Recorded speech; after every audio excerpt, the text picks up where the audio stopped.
That becomes the norm, and the ego is no longer the driving force in your life. You begin to recognize that there's a powerful organizing intelligence that's in all things, and it's working with you and for you, almost as if you're making it happen by just being connected to your source.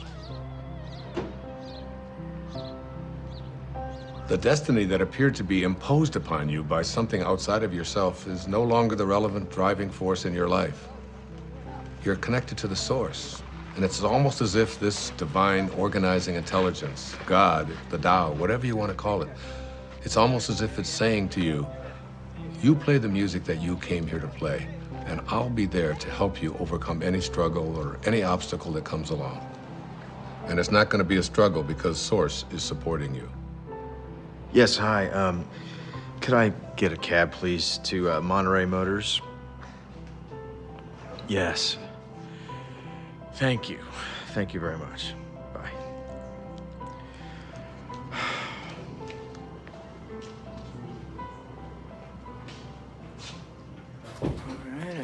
I can't stop thinking about what you said about a destiny being imposed upon you. Well, you know, I think all of us, each and every one of us, have a knowing within us. You know, it's been said that when you trust in yourself, you're trusting in the very wisdom that created you. It's there to tell us who we are and what we're meant to be. I know, but so much of society is putting stuff You wanna get a on drink? people. It seems like all the time. Good. Dr. Dyer, can I ask you a question? Sure.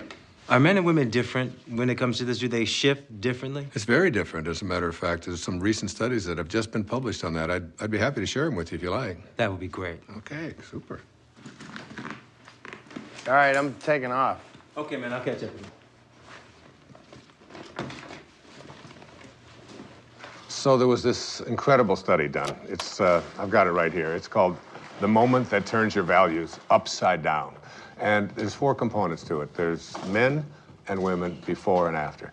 Now, before one of these quantum moments, they were asked just to list the most important priorities of their life, from the most important to the least important. Now, for men, the very first and most important value that they had learned was wealth, the accumulation of money. It's not really that big a surprise, because we are taught as men when we're growing up that your job is to support your family, your job is to get ahead. And the second most important value for all of these men was a sense of adventure, to go out there and, you know, conquer the world, Be the guy. Yeah, absolutely, be the macho guy. The third was achievement. You know, as men, we're raised to believe that you are what you do, what you accomplish, what you're able to create. The fourth is the idea of pleasure. You know, going out with the guys, getting as many dates as you can, having as much fun as you possibly can. The fifth of these is to be respected, all right? And we all know as men what that means, you know? You're not giving me any respect, man. And then you get out there, and when you're growing up and you're a kid, and if you don't get respect, you're having fights. Here are the top priorities of our lives, you know, be able to make money, to have a sense of adventure, to have, you know, to achieve, to feel pleasure, to be respected. That's basically the morning of our life. This sounds like my list. What are you talking about? When was the last time you had fun? Oh, do not even listen to her. I know how to have fun. Do you mind? I'm trying to hear Wayne. Go on. Thank you. I appreciate that. All right. So the second part of this study, which is the after. A quantum shift has taken place. Same questions, only it's many years later, and they followed this over a lifetime. And the number one value is spirituality. Spirituality. The number one thing. It has gone from making money to spirituality, which wasn't even on the list before. You can't even find it. I've got the top 15 of them listed right here. It's not even on there. The second one is personal peace, less anxiety, less stress, if you will. The third one is family.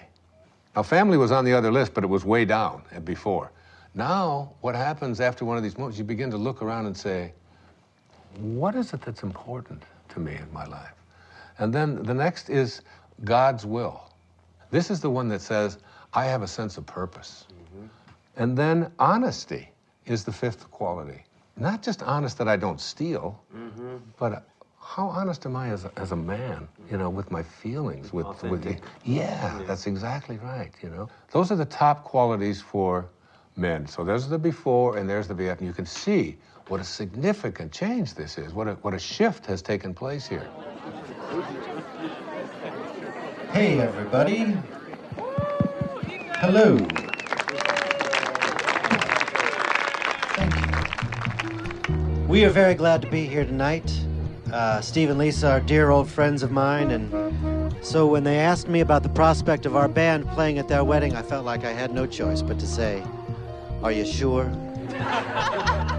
Are you positive that's something you want to inflict upon your friends and family at your wedding day celebration?" And Steve and Lisa assured me that that was exactly what they wanted to inflict upon their friends and family at their wedding day celebration. And so, here we are. You need a bossy man to love you, a bossy man to hold you close, a bossy man to dress and care for you, a bossy man to take control. You need a man with all the answers, a bossy man who run the show. The bossy man, he pays for everything. He never says, "I do not know."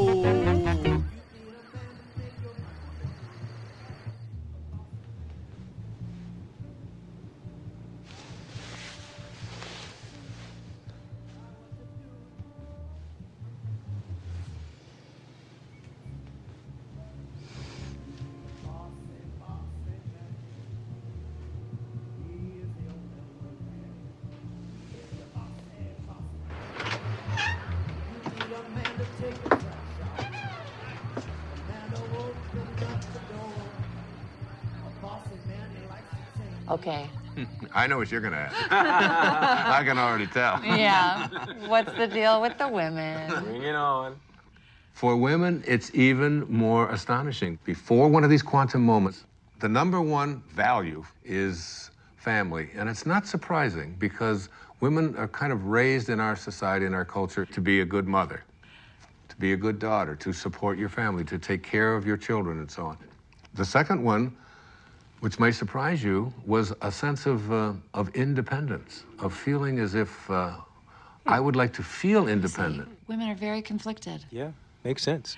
The third was career.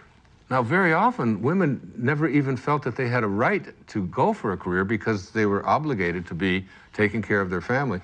And this is not a put-down of that at all. What we're saying here is that there's something more. The fourth quality for women was fitting in, having to be like everybody else and so on. Yeah. And then finally, attractiveness. And this became not just like it's nice to look nice, but my whole values are, and how do I look? And where do we get this? You know what? That is so scary when you break it down like that, because where is it that we learn as women we're supposed to be pleasing everybody else all the time? Well, go on the newsstand. Yeah. You know, all you see are magazines with pictures of girls with waists this big and, you know, with implants, lots of emphasis on makeup, having the right labels, carrying the right bags and so on. So these became the top qualities or characteristics or values for women before one of these shifts. Well, I hope the after list is better. Their values shift dramatically. The number one value for women after having this experience, it's right here, is my own personal growth. Now remember, before it was like taking care of everybody else, doing the right thing, fitting in, and now it's all of a sudden, how am I growing as a human being? How do I feel about myself? The second is a sense of self-esteem. Am I worth anything? How do I feel about myself? Am I a valuable human being? The third one is spirituality. My sense of my connectedness to something bigger and greater than myself. And then happiness. Again, this wasn't even on the list. It was almost at the bottom of the list before. How often have women been raised to believe that their happiness isn't an important thing, that doing what they are supposed to do rather than feeling, you know, a sense of, I'm entitled to be happy. And then a very interesting one, it's called forgiveness. This became very important in their lives. Forgiveness. That's good, because then you can forgive all those people that gave you bad information about what you're supposed to be doing. Yeah, there's a whole lot of resentment that begins to take place in people. It's what so many people just go along with. Oh, right. Joe. This is great. Hey, you're the best. Thank you so much. This is great. We should be filming this. Thank you very much. Good night, guys. You guys did so well in the hike today. Good night. Can I have a glass of water? Of course you can.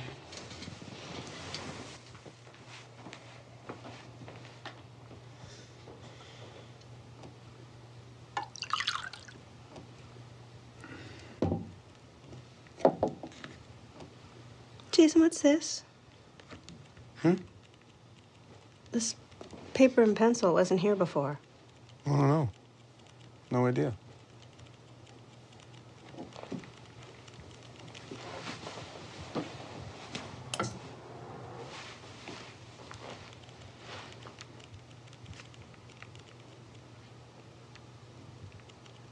Jason? I think I'm gonna take a shower. Okay.